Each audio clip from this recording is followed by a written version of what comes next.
कांग्रेस सांसद गुलाम नबी आजाद ਦਾ ਅੱਜ ਕਾਰਜਕਾਲ ਖਤਮ ਹੋ ਗਿਆ ਤੇ ਇਸ ਦੌਰਾਨ ਅੱਜ ਰਾਜ ਸਭਾ ਵਿੱਚ सांसदा ਵੱਲੋਂ ਉਹਨਾਂ ਦੇ ਲਈ ਵਿਦਾਈ ਭਾਸ਼ਣ ਦਿੱਤਾ ਗਿਆ। ਪ੍ਰਧਾਨ ਮੰਤਰੀ नरेंद्र मोदी ने भी ਉਹਨਾਂ ਦੀਆਂ ਤਾਰੀਫਾਂ ਦੇ ਪੁੱਲ ਬੰਨੇ।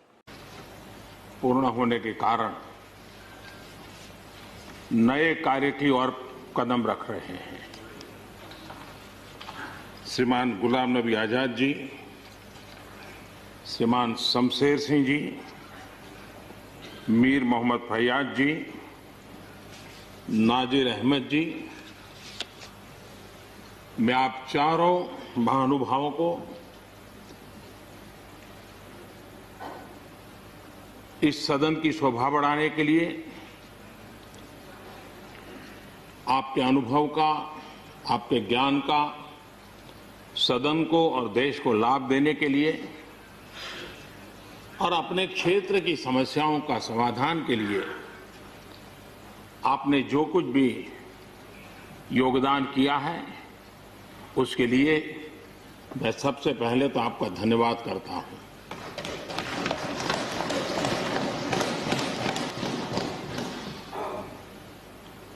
मीर मोहम्मद जी और नाजिर अहमद जी, ये दोनों ऐसे साथी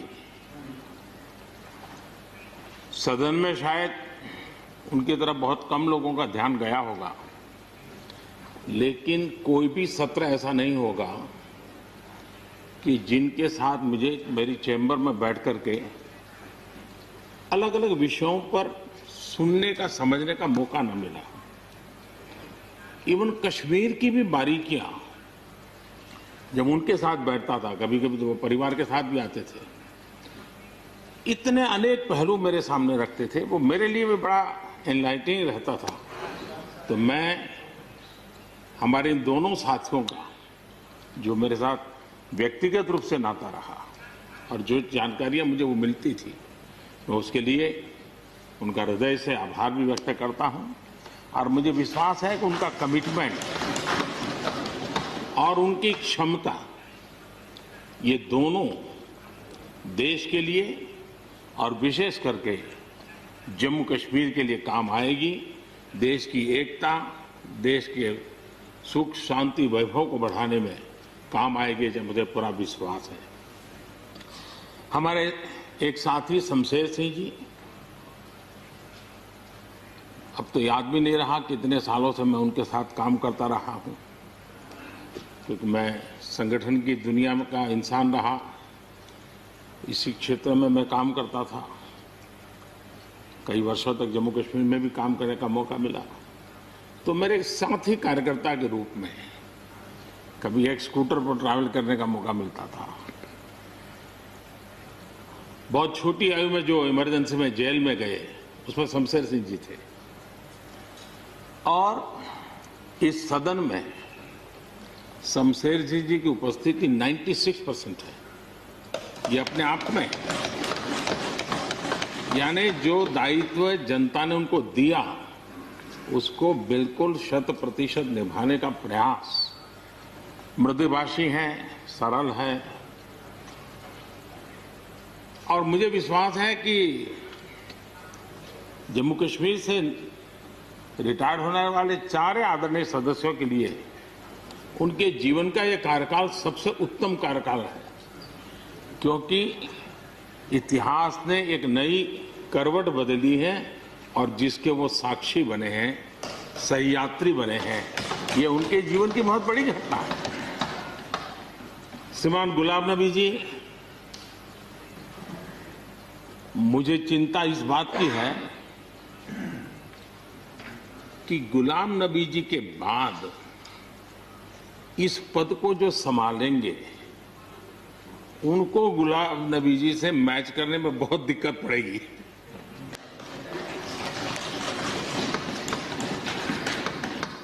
क्योंकि गुलाम नबी जी अपने दल की चिंता करते थे, लेकिन देश की और सदन की भी उतनी ही चिंता करते थे। ये छोटी बात नहीं है जी, ये बहुत बड़ी बात है। वरना अपोजिशन के लीडर के रूप में अपना दबदबा पैदा करना, ये सब मोह किसी को भी हो सकता है, लेकिन उन्होंने सदन से, मैं शरद पवार जी को भी इसी कैटेगरी में रखता हूं, वे सदन की और देश की चिंता को प्रायोरिटी देने वाले नेताओं में से रहे। गुलाम नबी जी ने बखूबी इस काम को निभाया है। मुझे याद है इस कोरोना काल में मैं एक फ्लोर लीडर्स की मीटिंग कर रहा था, तो उसी दिन गुलाम नबी जी का फोन आया। तो मोदी जी, ये तो ठीक है आप करते हैं, लेकिन आप एक काम कीजिए, सभी पार्टी लीडर्स की मीटिंग जरूर बुलाइए। मुझे अच्छा लगा कि उन्होंने पार्टी लीडर्स के साथ, सभी पार्टी अध्यक्षों के साथ बैठने का मुझे सुझाव दिया, और मैंने उस मीटिंग को किया भी। वो गुलाम नबी जी के सुझाव पर किया था। और मुझे कहने में,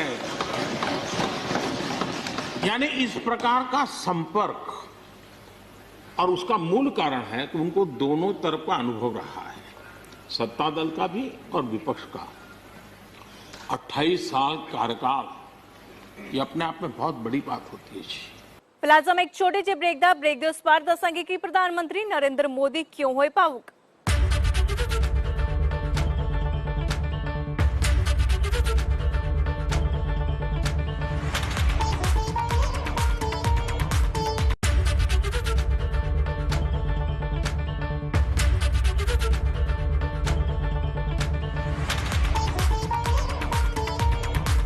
ਪ੍ਰਧਾਨ ਮੰਤਰੀ ਨਰਿੰਦਰ ਮੋਦੀ ਵੱਲੋਂ ਵੀ ਰਾਜ ਸਭਾ ਵਿੱਚ ਗੁਲਾਮ ਨਬੀ ਆਜ਼ਾਦ ਦੇ ਨਾਲ ਬਿਤਾਏ ਪਲਾਂ ਨੂੰ ਯਾਦ ਕੀਤਾ ਗਿਆ ਤੇ ਨਾਲ ਹੀ ਇਸ ਦੌਰਾਨ ਜੰਮੂ ਕਸ਼ਮੀਰ ਵਿੱਚ ਹੋਈ ਆਤੰਕਵਾਦੀ ਘਟਨਾ ਦਾ ਜ਼ਿਕਰ ਕਰਦੇ ਹੋਏ ਪ੍ਰਧਾਨ ਮੰਤਰੀ नरेंद्र मोदी भावुक हो उठे।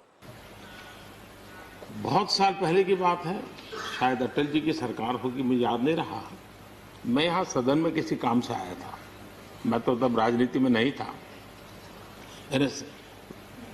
ये इलेक्टोरल पॉलिटिक्स में नहीं था, मैं संगठन का काम करता था। तो मैं और गुलाम नबी जी ऐसे ही लॉबी में गप्पे मार रहे थे। अब जैसा पत्रकारों का स्वभाव रहता है, बराबर नजर लगाए बैठे थे कि ये दोनों का मेल कैसे हो सकता है। हम हंसी खुशी से बातें कर रहे थे, तो हम जैसे ही निकले तो पत्रकारों ने घेर लिया। गुलाम नबी जी ने बहुत बढ़िया जवाब दिया था। वो जवाब हम लोगों के लिए बहुत काम आने वाला है। उन्होंने कहा, भाई देखिए, आप लोग हमको अखबारों में या टीवी माध्यमों में या पब्लिक मीटिंग में लड़ते झगड़ के देखते हो, लेकिन सचमुच में इस छत के नीचे हम जैसे एक परिवार का वातावरण कहीं नहीं होता है। इतनी हमारी आत्महत्या होती है, इतने सुख दुख होते हैं। ये जो स्पिरिट है, वो स्पिरिट अपने आप में बहुत बड़ी बात होती है। गुलाम नबी जी का एक शौक शायद बहुत कम लोगों को पता होगा, और कभी उनके साथ बैठोगे तो बताएंगे। हम सरकारी बंगलों में रहते हैं, तो बंगले की दीवारें, अपना सोफा सेट, उसी के आसपास हमारा दिमाग रहता है। लेकिन गुलाम नबी जी ने उस बंगले में जो बगीचा बनाया है, यानी एक प्रकार से कश्मीर की घाटी की याद दिला दे, ऐसा बगीचा बनाया है। और इसका उनको गर्व भी है। वो समय देते हैं, नई नई चीजें जोड़ते हैं, और हर बार जब कंपटीशन होती है तो उनका बगलो नंबर 1 ले आता है। यानी अपने सरकारी जगह को भी कितने प्यार से संभालना, यानी बिल्कुल मन से उन्होंने इसको संभाला है। जब आप मुख्यमंत्री थे, मैं भी एक राज्य का मुख्यमंत्री के नाते काम करता था, हमारी बहुत गहरी निकटता रही उस कालखंड में। शायद ही कोई ऐसी घटना मिल सकती है कि जबकि हम दोनों के बीच में कोई संपर्क सेतु न रहा हो। एक बार गुजरात के यात्री, क्योंकि जम्मू कश्मीर में जाने वाले टूरिस्ट में गुजरात बहुत बड़ा नंबर रहता है, और टेररिस्टों ने पर हमला कर दिया। करीब 8 लोग शायद मारे गए। सबसे पहले गुलाम नबी जी का मुझे फोन आया।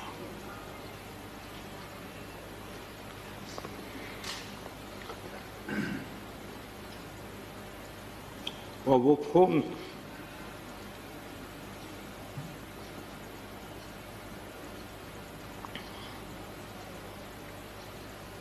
सिर्फ सूचना देने का नहीं था,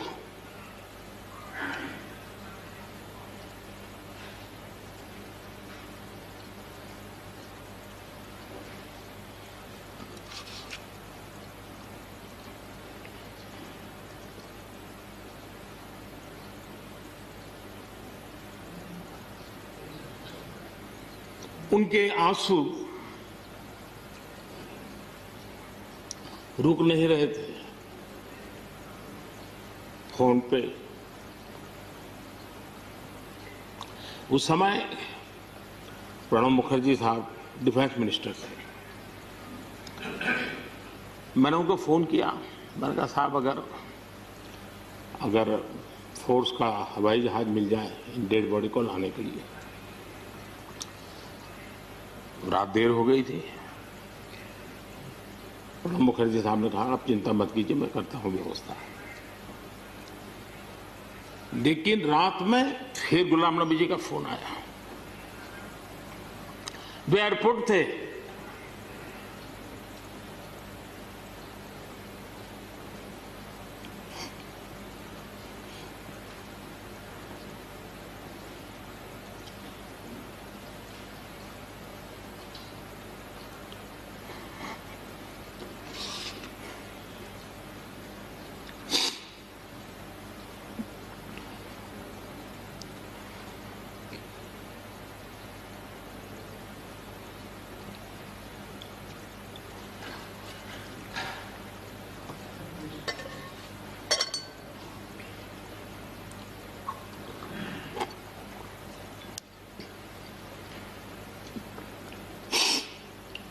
सॉरी,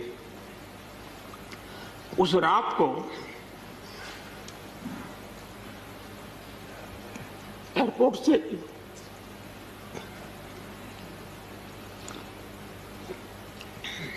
उन्होंने मुझे फोन किया और जैसे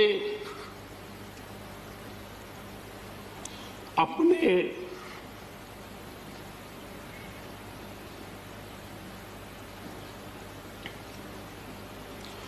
परिवार के सदस्य की चिंता करें,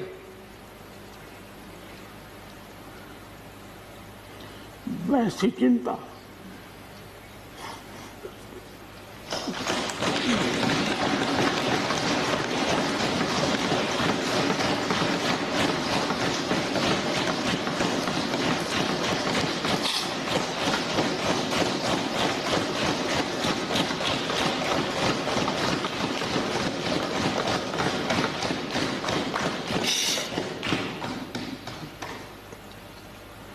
पद, सत्ता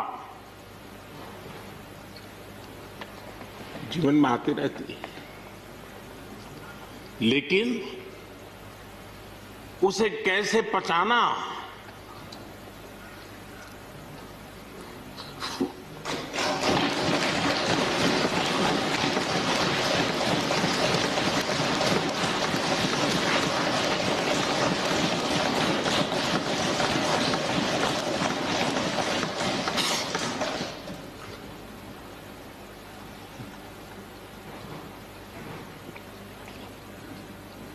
मेरे लिए बड़ा भावुक पल था।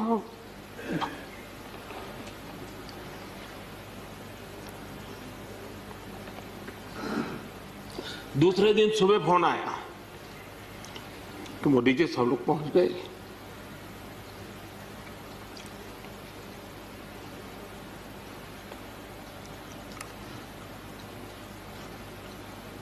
इसलिए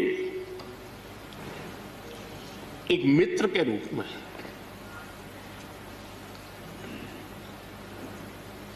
गुलाम नबी जी को घटना और अनुभव के आधार पर मैं आदर करता हूं।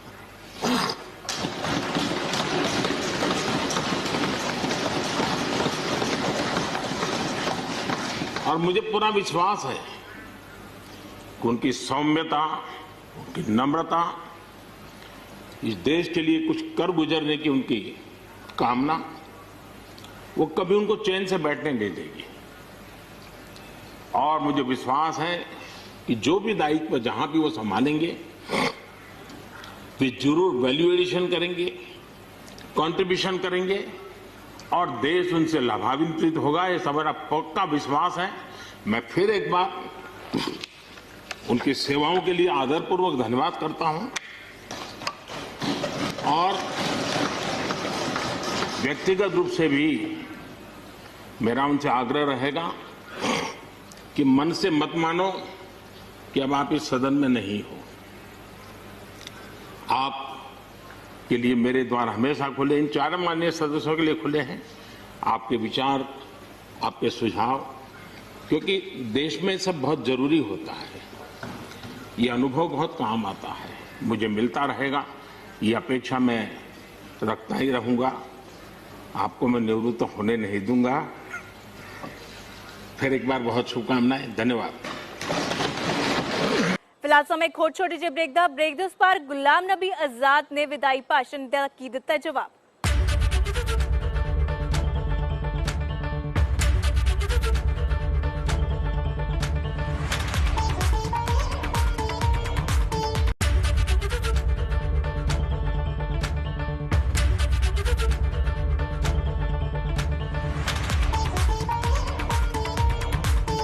ਰਾਜ ਸਭਾ ਵਿੱਚ ਕਈ ਸਾਂਸਦਾਂ ਦੇ ਭਾਸ਼ਣ ਤੋਂ ਬਾਅਦ ਗੁਲਾਮ ਨਬੀ ਆਜ਼ਾਦ ਨੇ ਵੀ ਵਿਦਾਈ ਭਾਸ਼ਣ ਦਿੱਤਾ। ਇਸ ਦੌਰਾਨ ਉਹ ਵੀ ਭਾਵੁਕ ਹੋ ਉਠੇ। ਉਹਨਾਂ ਦਾ ਕਹਿਣਾ ਹੈ ਕਿ ਉਹਨਾਂ ਨੂੰ ਮਾਣ ਹੈ ਕਿ ਉਹ ਹਿੰਦੁਸਤਾਨੀ ਮੁਸਲਮਾਨ ਨੇ। सर, आपने माननीय प्रधानमंत्री जी ने, माननीय डिप्टी चेयरमैन साहब ने और मेरे जितने भी यहाँ साथी हैं, उस तरफ के या इस तरफ के, सत्ताधारी पार्टी के या विपक्ष, और विशेष रूप से आपने और माननीय प्रधानमंत्री जी ने जिस तरह से भावुक होकर मेरे बारे में कुछ शब्द बताए, मैं बड़ी सोच में पड़ गया कि क्या कहूं मैं।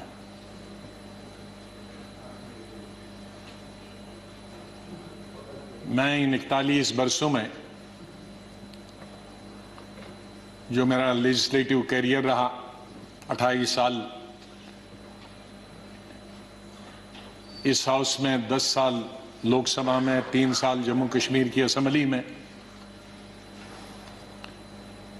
तो ये कहूंगा कि महाराष्ट्र से जीत के आके मैं कभी इधर से निकला, इधर डूबा, इधर डूबा, उधर निकला, उधर डूबा, इधर निकला, ये मेरा जीवन ऐसे ही रहा और संघर्ष का जमाना रहा।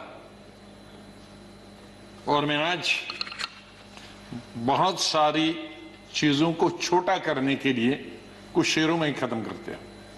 शायर जो होते हैं उनमें एक बड़ी ताकत होती है उनके शेरों में कि हम लोग अगर 10 घंटे का भाषण दें तो वो 2 शेर में खत्म कर देते हैं उसके बाद। तो मैं उसका फायदा उठाना चाहता हूं, वरना अगर मैं इतने 41 साल के इस अनुभव को अगर कहना चाहूंगा तो बहुत समय लगेगा, कई हफ्ते महीने लगेंगे। लेकिन शुरू में करूंगा जिस बात से मैंने पॉलिटिकल कैरियर शुरू किया है, स्टूडेंट लाइफ। और कश्मीर में, जम्मू कश्मीर में मेरा, हालांकि मैं जम्मू से हूं, लेकिन मेरा डिस्ट्रिक्ट में, शमशेर सिंह जी जानते हैं, मुस्लिम मेजॉरिटी डिस्ट्रिक्ट, उसका असर कश्मीर का ज्यादा होता है, जम्मू का कम असर पड़ता, विशेष रूप से मुस्लिम्स में। और उसके बाद कॉलेज और यूनिवर्सिटी तो मैं कश्मीर में ही पढ़ा और गांधी को पढ़ता था मैं, नेहरू को पढ़ता था, मौलाना आजाद को पढ़ता था, इन 3 की। तो जो मैंने सीखा है देशभक्ति का स्कूल से लेकर, मुझे याद है वहां 14 अगस्त भी मनाया जाता था और 15 अगस्त भी मनाया जाता था हमारे कॉलेज में। और 14 अगस्त तो आप जानते हैं किसके लिए मनाया जाता, और मेजॉरिटी उनकी थी जो 14 अगस्त को मनाते, और बहुत कम माइनॉरिटी थी दर्जन के अंदर, जिसमें मैं भी था और मेरे दोस्त थे जो 15 अगस्त में स्टाफ के और प्रिंसिपल के साथ रहते थे। और उसके बाद हम 1 हफ्ता कॉलेज नहीं जाते थे क्योंकि पिटाई होती। तो उस वक्त से निकलकर हम इस सोच के आए हैं जिस सोच में आज हम सब हैं। और मुझे खुशी है इस बात की कि इस सोच को बहुत सारे लोगों ने, और मैं बधाई देता हूं दूसरी पार्टीज को भी, वहां नेशनल कॉन्फ्रेंस हो, पीडीपी हो, बीजेपी तो शुरू से ही कौमी धारा की पॉलिटिक्स में थी, वो भी आहिस्ता आहिस्ता बड़े पैमाने पे आए और कश्मीर आगे बढ़ा। मेरी हमेशा ये सोच रही कि हम बड़े खुशकिस्मत हैं, जन्नत हिंदुस्तान ही। मैं तो आजादी के बाद पैदा हुआ, लेकिन आज गूगल के जरिए मैं पढ़ता हूं, देखता हूं, सुनता हूं, यूट्यूब के जरिए पढ़ता हूं। मैं उन खुशकिस्मत लोगों में हूं जो पाकिस्तान कभी नहीं गया, लेकिन जब मैं पढ़ता हूं कि वहां किस तरह के हालात हैं पाकिस्तान के अंदर, तो मुझे गौरव महसूस होता है, मुझे फख्र महसूस होता है कि हम हिंदुस्तानी मुसलमान हैं। और बल्कि अगर मैं आज कहूंगा विश्व में किसी मुसलमान को अगर गौरव होना चाहिए, वो हिंदुस्तान के मुसलमान को गौरव होना चाहिए। हमने इन पिछले 30-35 सालों से अफगानिस्तान से लेकर इराक से लेकर और कुछ सालों पहले से देखे कि किस तरह से मुस्लिम देश खत्म हो जा रहे हैं एक दूसरे के अंदर और एक दूसरे से लड़ाई करते हुए। वहां हिंदू तो नहीं है, वहां कोई क्रिश्चियन तो नहीं है, वहां दूसरा तो नहीं है जो लड़ाई कर रहा है, आपस में लड़ाई कर रहे हैं। और जो कल्चर है, हमदर्द तो लोग पाकिस्तान के बहुत थे, सुनने में आया है, मैं कभी गया नहीं, लेकिन जो समाज में बुराइयां हैं, दूसरे मुल्क के बारे में नहीं कहना चाहिए, लेकिन हम गौरव से ये कह सकते हैं कि हमारे मुसलमानों में वो बुराइयां खुदा न करे कि कभी भी लाए। तो आज हम गौरव से ये कह सकते हैं। लेकिन यहां मेजॉरिटी कम्युनिटी को भी 2 कदम आगे बढ़ने की जरूरत है, तभी मेजॉरिटी कम्युनिटी 10 कदम आगे बढ़ी। मेरी हमेशा ये सोच रहेगी, पता नहीं शमशेर सिंह जी ने मेरी कश्मीर की चीफ मिनिस्टर बनने के बाद पहली पब्लिक मीटिंग के बारे में कभी सुना है कि नहीं। ਫਿਲਹਾਲ ਇਸ ਖਾਸ ਪੇਸ਼ਕਸ਼ ਵਿੱਚ ਨਹੀਂ ਮੈਨੂੰ ਦੇ ਇਜਾਜ਼ਤ। ਦੇਸ਼ ਦੁਨੀਆ ਤੇ ਪੰਜਾਬ ਦੀਆਂ ਵੱਡੀਆਂ ਖਬਰਾਂ ਵੇਖਣ ਦੇ ਲਈ ਤੁਸੀਂ ਬਣੇ ਰਹੋ ABP ਸਾਂਝਾ ਦੇ ਨਾਲ।